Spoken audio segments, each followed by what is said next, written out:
I had started in college. It was a whole different idea.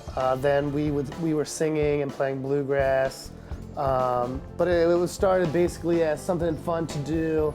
At that time, I was partying a lot, and it was like the thing to go to a bar and play a show, get free drinks, and play covers, and just kind of have a good time. They were playing a show, and I basically just wanted to play drums for them because it was awesome.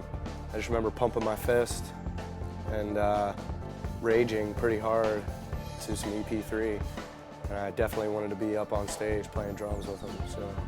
And eventually I found out he played drums, and asked him to replace my drummer at that time, Steve Holman, who was moving out to Colorado. To me, it just seemed like something was missing.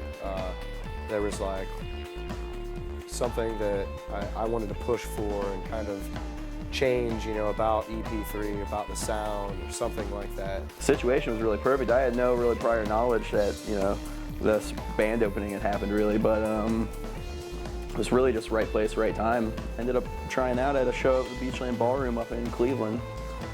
When all was said and done, we decided to see what we could make happen. Dan Cox joined. He actually came up from Georgia to try out, lived in Ohio for a couple months, and then was like, hey man, there's nothing going on here. Ohio really sucked for the music scene. Dan kind of said, hey, I got a place for us to live for a little bit, till you can get some jobs, and the music scene down there is way different. And at that point, I had nothing holding me back, really. So I just decided to follow my dream and come to Atlanta. We got some pretty interesting gigs at some local bars, and met the people who are now like some of our closest friends, and they had some pride in us, and even though those shows sucked, they saw the potential, Eventually, a club called Smith's Old Bar gave us a chance to come in and play on a real sound system and do it upright, and all the fans we had made in Alpharetta came out, and we had a good turnout, got a good recording from the show, and kind of took off from there. The goal that time was to be on the road as much as possible, play as many shows as possible. And the keyboard player decided he couldn't do it. He had things to take care of. So at that time, I had bought a MacBook Pro, and I let Dan use it. He downloaded Ableton, got started writing on, with synthesizers and loops. And he wrote a couple songs, and we started touring as a three-piece. And the biggest show we had as a three-piece, I'd have to say, was probably Tri-Numeral. And that's kind of what we did for the winter until we met Chuck. We've been friends with him for, a couple years, and gigging with his other band, Bitch Please, that now I play with in the side project. Yeah, so we knew him pretty well.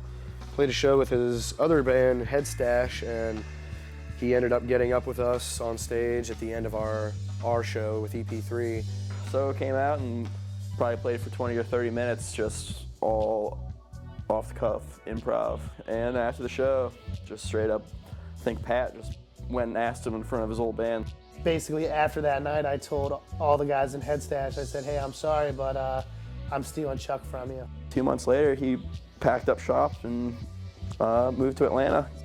Starting in 2010 here in January, we kind of had some things going. Dan was doing booking then, and he was doing an awesome job. He was pulling like 3 or 4 night runs, like once a month or like twice a month or something. And then it quickly turned into a game, I guess. It was like, can we play more shows than not play shows in the month? And that started happening. Just the whole experience of being on the road, I've never done anything like that.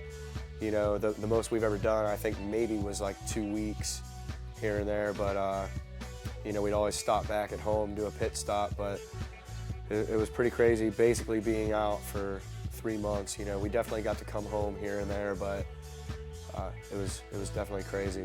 It's a lot of fun. Being on the road and being able to share experiences with the people that you enjoy being around.